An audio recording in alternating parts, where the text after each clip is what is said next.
everybody, we're the good doctors of Abbey Research. I'm Dr. Erin. I'm Dr. Kristen. And hey, y'all, it's December. You know what that means. It's time for holiday movie time. Holiday movie time. For months, we've been planning and watching, and thank God whoever invented the Hallmark checklist app that puts them on my phone. And big shout out to Linda Holmes at NPR for giving us a list of them on all the channels. Thank you so much, Linda. Thank you. Everyone else needs to get on the app business because last night I had yoga and I was cleaning up in the kitchen cooking and my phone was like, Erin, you have 5 minutes until a Christmas tree grows in Colorado. And I was like, I have not DVR'd it. And I ran into the living room.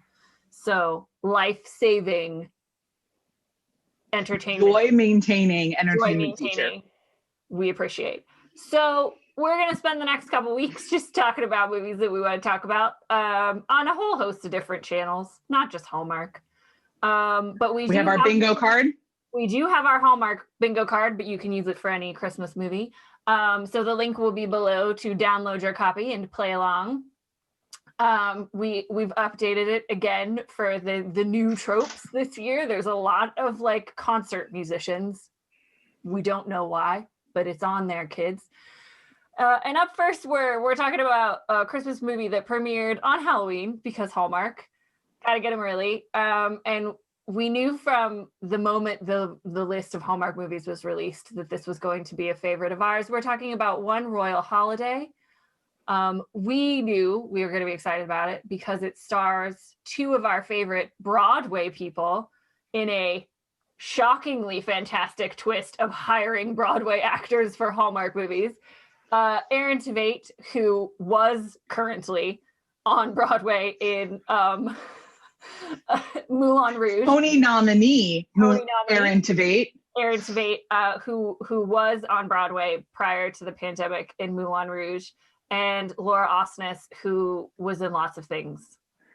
So she also a Tony nominee. Yeah. So she was most recently in a musical called Bandstand, which is about returning veterans from World War II. And also in Bonnie and Clyde with Jeremy Jordan. Yes, that's right. And is in her most famous, though, is Cinderella that she did.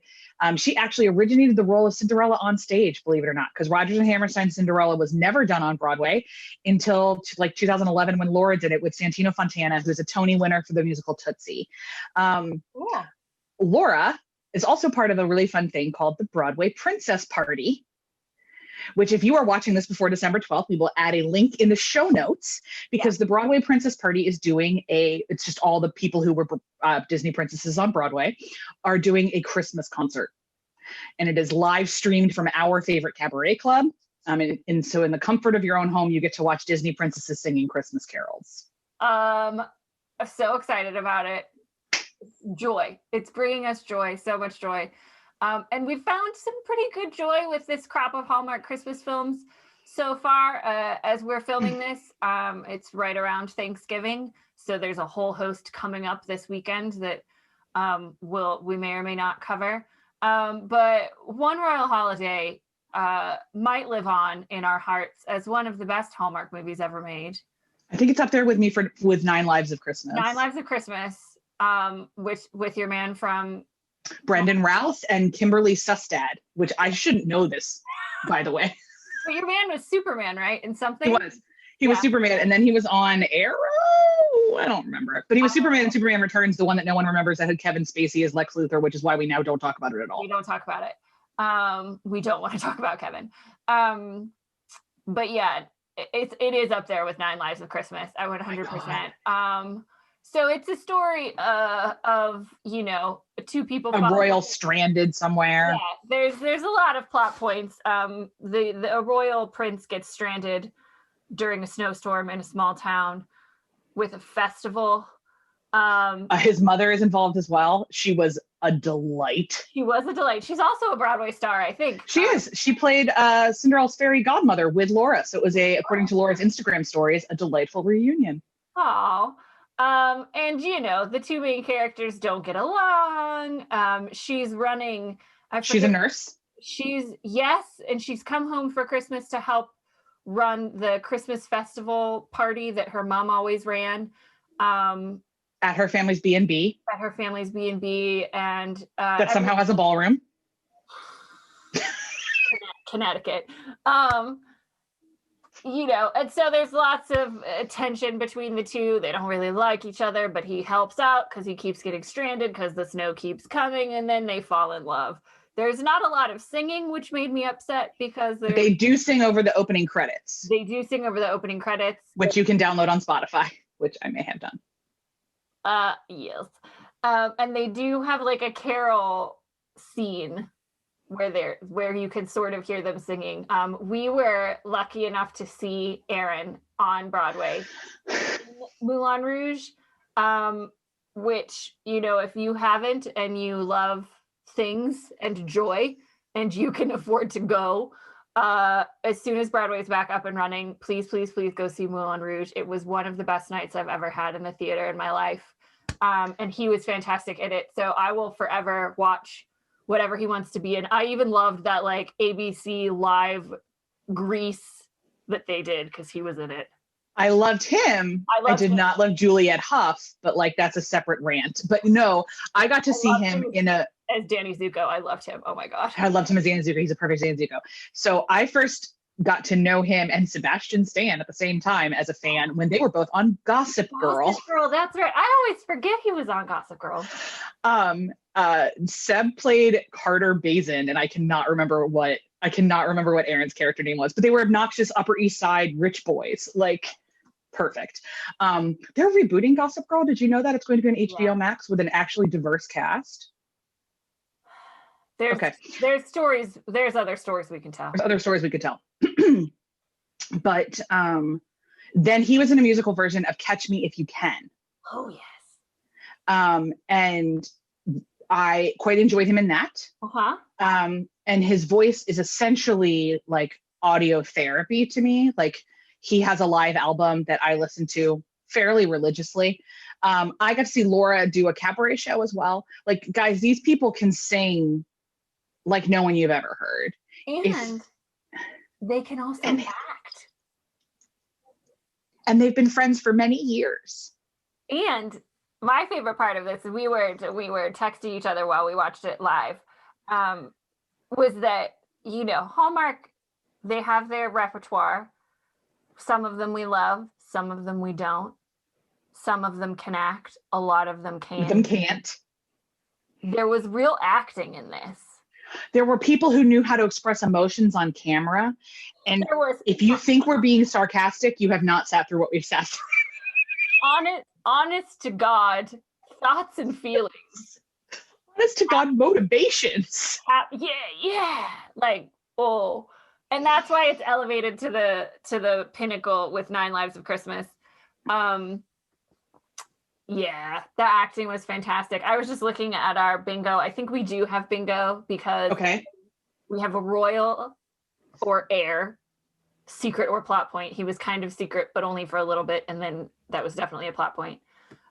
They totally told stories from their childhood because she talked about her mom like all the time.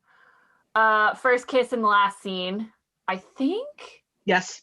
Because I think they were going to kiss and then they didn't. We got interrupted kisses a few times. Yeah, in the ballroom, they got interrupted like 15 times. Decorating your tree, putting up lights, they decorated the whole ballroom. And stranded traveler plot point. Bingo! Starting out the bat. Bingo. Knocked it out of the park one royal holiday.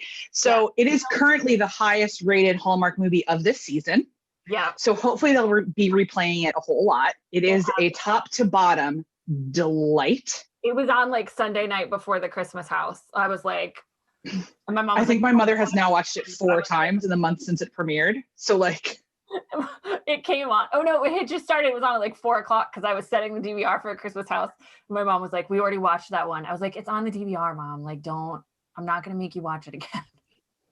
We have very different mothers on this aspect. My mother and I live text the Hallmark movies. Your mother is a long-suffering adjacent person. I have to like I have like tokens for Hallmark movies and I can only hand so many in. I have to use them sparingly. Sometimes I guilt her audience, I'm not viewers, I'm not lying. Sometimes I'm like, I did a lot of yard work today. I think I deserve a Hallmark movie. What, are we gonna have to do it with Bridgerton too? Is she gonna have to be bribed for No, Bridgerton? I don't think so Okay. because of Julie Andrews, because Nicola Mm, Coughlan. She will watch anything Nicola Coughlan is in from Dairy Girl. fair. Which I mean, obviously. But she even enjoyed this one, viewers. She was like, "Oh, they're actually acting." Oh, and she's chuckling at the funny bits. So like, she normally watches with a like stocking full of disdain. But she too was entertained by One Royal Holiday. So even the grumpiest of Grinches for Hallmark movies or Christmas movies would enjoy this one. We loved it a lot. We can't recommend it enough. It's a great one if you are supposed to be getting together with people and can't and are looking for a distraction. This is a great one. Yeah. Another great one to watch like over Zoom with people. This would be a very family friendly, very family friendly Hallmark movie that like even the grumpiest of people could do. So actually, as in our GDDs, we're going to be recommending group streaming and group watching of holiday movies as a way to for both your friend circle, office culture, and family. This would be a great one to do. So I think that's all from us on this one. We'll be looking at bingo for the next one. We will be. Yes, I'm not sure what we're covering next. It might be the Christmas House. We're gonna do one of the Netflix ones, one of the Hulu ones. We're a Lifetime one for sure. We're gonna Oprah's network has a few. Yeah, OWN has one. BET has them now. I don't know that we're gonna get to BET this Christmas season, but maybe next season. And if you're cool with us talking about holiday movies in January, let us know. We'll keep talking. Yeah, we might talk. Hallmark always does a fun like New Year's one. I enjoy their like New Year's January ones. Maybe we'll keep talking about it. Who knows? But that is everything we have. Be sure and download the bingo card in the show notes below and join us on our journey through Christmas movies. And we will see you guys next time.